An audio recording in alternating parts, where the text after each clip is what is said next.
یہ کوئی راز نہیں کہ عمران خان اور اسٹیبلشمنٹ کے درمیان شدید تناؤ پیدا ہو چکا، حتیٰ کہ ان کے تعلقات میں دراڑ بھی نمودار ہو چکی ہے۔ لیکن کوئی نہیں جانتا کہ کیا یہ صورتحال حکومت کی تبدیلی کا باعث بنے گی؟ اس کے بعد کس قسم کی حکومت آئے گی؟ کیا موجودہ حکومت 2023 تک چلتی رہے گی یا یہ فوری طور پر اسمبلیاں تحلیل کر کے نئے انتخابات کا حکم دے دے گی؟ نیز تازہ انتخابات کب کرائے جائیں گے؟ سب سے اہم سوال تو ابھی پوچھا جانا باقی ہے۔ کیا اگلی منتخب شدہ حکومت ماضی کی طرح غلط طرز حکمرانی اور غلط موقع پرست معاشی پالیسیاں جاری رکھے گی، یا کیا وہ پاکستان کے معاملات درست کرنے کے لیے انقلابی سیاسی اور معاشی اصلاحات کا راستہ اختیار کرے گی؟ آزادی کے بعد سے پاکستان کو ایک عسکری قومی سلامتی کی ریاست کے طور پر تشکیل دیا گیا۔ اس کی بنیادی وجہ یہ تھی کہ غیر منقسم ہندوستان سے وراثت میں ملی سول ملٹری بیوروکریسی نا تجربے کار سیاسی جماعتوں اور طبقوں کی نسبت زیادہ ترقی یافتہ اور مستحکم تھی۔ بانی پاکستان محمد علی جناح کی تدبیر اور تدبر سے وجود میں آنے والا پاکستان ان گروہوں کے ہاتھ آ گیا۔ اس سول ملٹری بیوروکریسی نے ایک ایسے سیاسی ڈھانچے کو فروغ دیا اور پروان چڑھایا جس نے سیاسی نمائندگی اور عوامی بہبود پر قومی سلامتی کے دو ٹوک تصورات کو فوقیت دی۔ بھارت کے ساتھ 4 جنگیں چھیڑ کر ریاست اور معاشرے پر اپنی گرفت قائم کر لی، 3 بار براہ راست اقتدار پر قبضہ کیا، جبکہ جمہوری حکومتوں کو غیر مستحکم اور کمزور کرنے کا عمل جاری رکھا۔ جب خود مختاری حاصل کرنے کی دھمکی دی تو اس نے اپنی لائی ہوئی کٹ پتلی حکومتوں کو بھی چلتا کر دیا۔ تحفظ اور سبسڈی کے ذریعے منافع خور کاروباری طبقے اور اس سے جڑی زمیندار اشرافیہ کے ساتھ اتحاد کر کے معاشی اٹھان پر اپنی گرفت جما لی، بجٹ کو اپنے بس میں کر لیا، اپنے مفادات کو کم کرنے کی ہر عوامی کوشش کو بزور بازو ناکام بنایا، واشنگٹن کے قومی سلامتی کے مفاد کو اپنا کر اربوں ڈالر کی امداد اور قرضے حاصل کر کے خود کو امریکہ کو کرائے پر دے دیا۔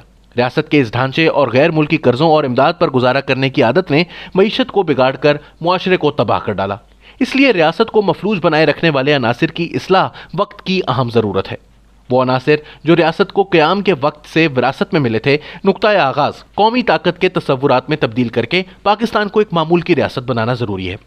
اس مقصد کے حصول کے لیے معاشی طاقت اور سیاسی نمائندگی کو فوجی طاقت اور ہائبرڈ حکومت سازی پر فوقیت دینا ہوگی۔ اس سلسلے میں بارش کا پہلا قطرہ ووٹ کو عزت دو کا نعرہ ہے۔ ہمیں اس تحریک کو اس کے منطقی انجام تک پہنچتے دیکھنا چاہیے۔ آزاد اور منصفانہ انتخابات میں عوامی حمایت سے جیتنے والوں کو اقتدار سونپ دیا جائے اور یہ اقتدار حقیقی ہو، محض علامتی نہ ہو۔ اس کے ساتھ ساتھ 2 مزید شرائط کا پورا کیا جانا بھی ضروری ہے۔ پہلی شرط سول ملٹری بیوروکریسی کی ایسی ناکام سیاسی اور معاشی پالیسیوں کا تنقیدی جائزہ ہے جنہوں نے پاکستان کو ایک بند گلی میں لا کھڑا کیا ہے۔ یہ صورتحال راتوں رات کسی حکم نامے سے تبدیل نہیں ہو جائے گی۔ اس کے لیے عوام کی حمایت سے منتخب اہل اور پرعزم سیاسی قیادت کی ضرورت ہے، وہ قیادت جو کارکردگی رکھتی ہو، وہ اسٹیبلشمنٹ کے ساتھ نرمی سے مذاکرات کرتے ہوئے یہ مقصد حاصل کرے۔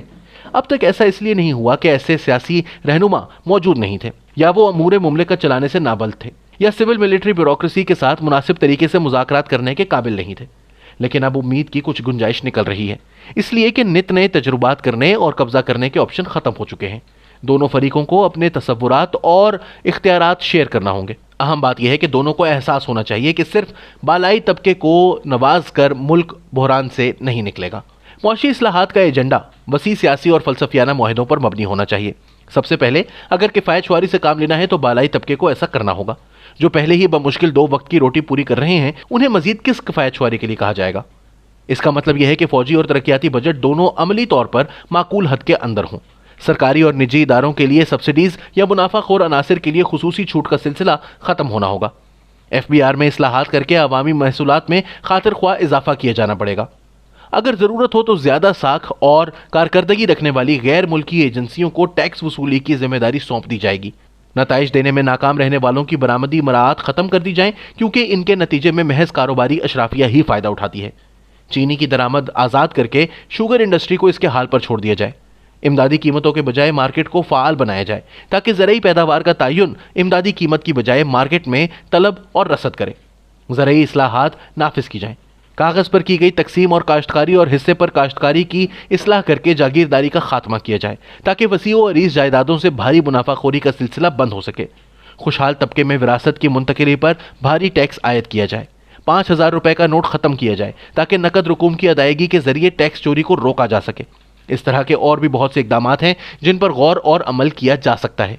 محصولات میں تیزی سے اضافہ ہو تاکہ بین الاقوامی قرضے واپس کیے جا سکیں، کرنسی مستحکم ہو، روزگار کے مواقع پیدا ہوں اور مہنگائی اور غربت میں کمی ہو سکے۔